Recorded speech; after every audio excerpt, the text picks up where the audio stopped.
Memang persoalan kurban, saya jujur saja selama di Indonesia masih banyak salah pemahaman terhadap kurban. Dan saya pernah berkata, memang Islam kita di Indonesia Islam keturunan. Ya, jadi asal tahu saja. Ya, tapi dari segi belajaran, mohon maaf ya kita terlalu jauh terhadap pemahaman. Yang saya maksud, kita melaksanakan sesuatu tapi kita sudah belajar, sudah tahu, bukan hanya asal saya dengar, saya lihat, saya bukan sebatas itu, tapi kita punya dasarnya. Dan ini kelemahan kita, di antaranya kurban. Saya pernah mendengar, bukan malah sering mendengar soal kurban dihitungkan beroran. Jadi keluarga suami istri sama 5 anak berarti jumlah 7, wajib sapi. Kalau kurang daripada itu, atau misal suami istri tidak mampu, boleh ini tahun kurban kambing atas nama suami, tahun depan atas nama istrinya. Ini hal keliru sebenarnya. Yang dihitungkan soal kurban beda sama akikah dan beda sama zakat fitrah. Zakat fitrah sama akikah terhitung beroran. Akikah laki-laki 2 kambing, perempuan 1. Kalau tidak mampu boleh. Kalau ada kembar, laki sama perempuan berarti 3 kambing. Tapi kalau tidak mampu boleh 1 kambing, tidak masalah. Dan tidak ada istilah sekarang saya kurban tapi nanti sisanya seolah-olah ada hutang sama Allah. Sesuai kemampuan kita. Di antaranya kurban. Kurban hitungannya berkeluarga, bukan berorang. Buktinya Rasulullah SAW dan juga cerita Nabi Ibrahim. Ketika Nabi Ibrahim mau sembelih Nabi Ismail, Allah turunkan apa? Mengganti sembelihan Nabi Ismail dengan ekor kambing dari surga. Berapa ekor kambing? 1. Padahal Nabi Ibrahim punya istri 2 dan anak. Ada istri Siti Hajar dan Sarah. Kemudian anaknya Ismail dan Ishak. Berarti semuanya berapa? 5. Kenapa Allah tidak turunkan 5 ekor kambing? Karena hitungannya memang 1 keluarga. Yang kedua, Rasul sendiri sembelih 2 kambing. Pertama, Bismillah atas nama Muhammad dan keluarga Nabi Muhammad. Padahal kita tahu keluarga Nabi Muhammad SAW termasuk keluarga besar. 11 istri, belum lagi anaknya, laki-laki sama perempuan. Ada yang hidup maupun sudah mati. Sudah termasuk semua. Yang hidup maupun mati. Yang kedua, Rasul sembelih sembelihan yang kedua atas namaku dan umatku. Umatnya berapa miliar? Cuma 1 ekor kambing. Kenapa Rasulullah SAW berkurban atas nama dirinya dan umatnya? Saya mengambil salah satu di sini tanda sayangnya Rasul kepada umatnya. Jadi saya selalu berkata, orang miskin yang tidak mampu berkurban seharusnya bangga di hari kurban, karena Rasul sudah kurbankan duluan atas nama dia. Jadi terima kasih ya Rasulullah, ingatkan kita. Yang kita tidak mampu, Rasul sudah. Bahkan kalau Rasul sudah kurban atas nama umatnya yang tidak mampu, berarti sudah terkabul. Kita aja belum tahu kabul atau tidak kalau kita berkurban. Tapi kalau Rasul sudah terjamin makbul. Oleh sebab itu, hitungan kurban itu adalah 1 keluarga.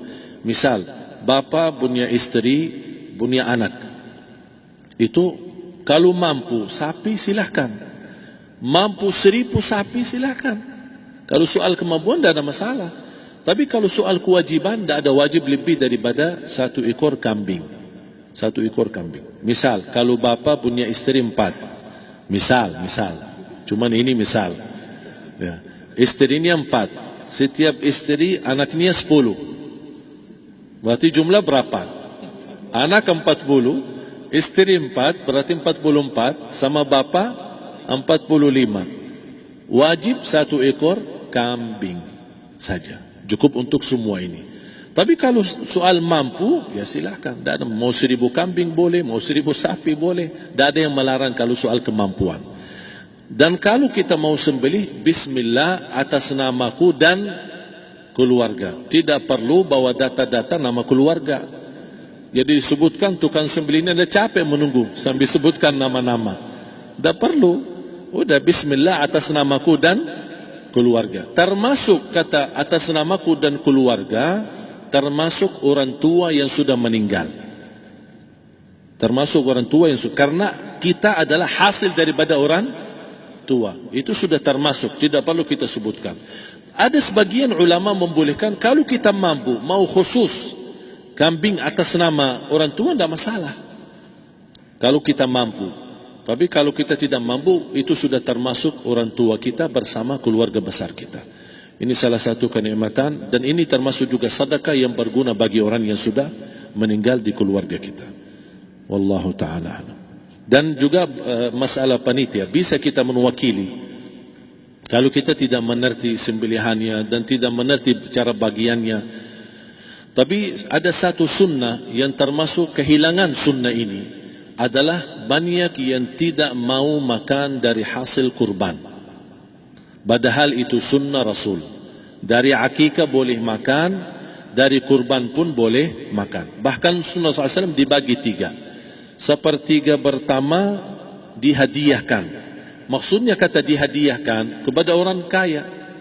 Misal tetangga saya tapi orang kaya, dia bukan miskin, tapi boleh saling hadiah. Karena inti daripada hadiah silaturrahim.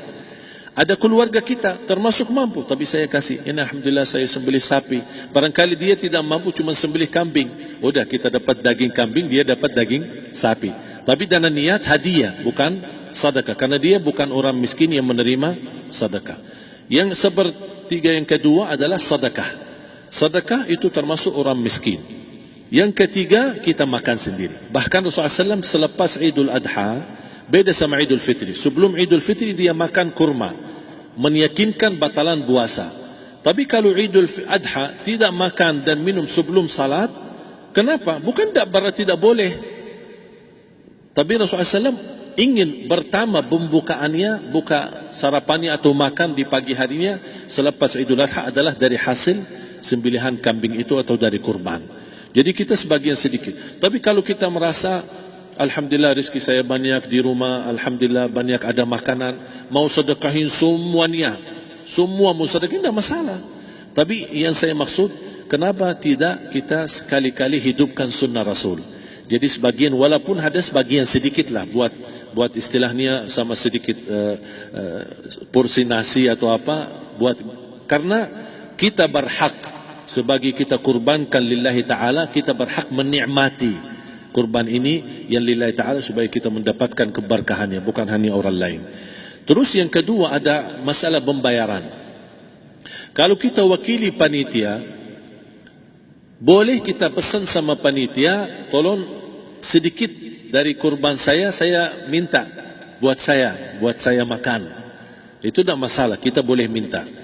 Dan boleh kita wakili, tapi kita tolong ingatkan, tidak boleh pembayaran hasil sembelihan itu dari kulitnya. Ini menjadi salah satu persoalan di Indonesia. Banyak tukang sembelih datang, ketika kita tawarkan untuk sembelih ini, berapa pak? Oh tidak apa-apa, kasih aja kulitnya sama kepalanya.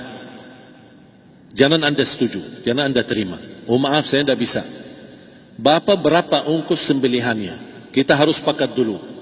Tidak, saya ikhlas, tidak apa-apa, seikhlasnya. Tapi yang penting kepalanya sama kulitnya. Itu aja yang saya minta, yang lain tidak apa-apa. Tidak boleh. Tidak boleh. Kenapa? Karena ini kurban.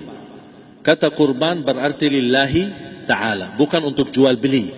Kalau kita sudah bayar dari bagian kurban, berarti bukan lillahi ta'ala. Harus kita jaga amalan itu. Tapi bagaimana cara jalan keluarnya? Kita harus sepakat, ijab kabul. Sepakat dulu, Pak, saya udah begini, saya kasih untuk sembelihan 50.000. Bapak setuju? Ya udah setuju. Selesai kan? Sudah sembelih, sudah potong, sudah semua. Lepas ini semua kita kasih ongkos 50.000 ongkos sembelihannya. Habis itu, Pak, kulitnya sama kepala hadiah buat Bapak. Itu dah apa-apa, dah masalah. Tapi bukan untuk bayar sembelihan. Faham maksud saya? Harus dibedakan supaya jangan sampai amalan kita kurban habis biaya, habis ini malah tidak diterima karena sudah kita bayar sebagian daripada kurban. Saya silahkan bayar apa yang kita sepakati, mau hadiahkan kepada dia karena kita tidak bisa guna.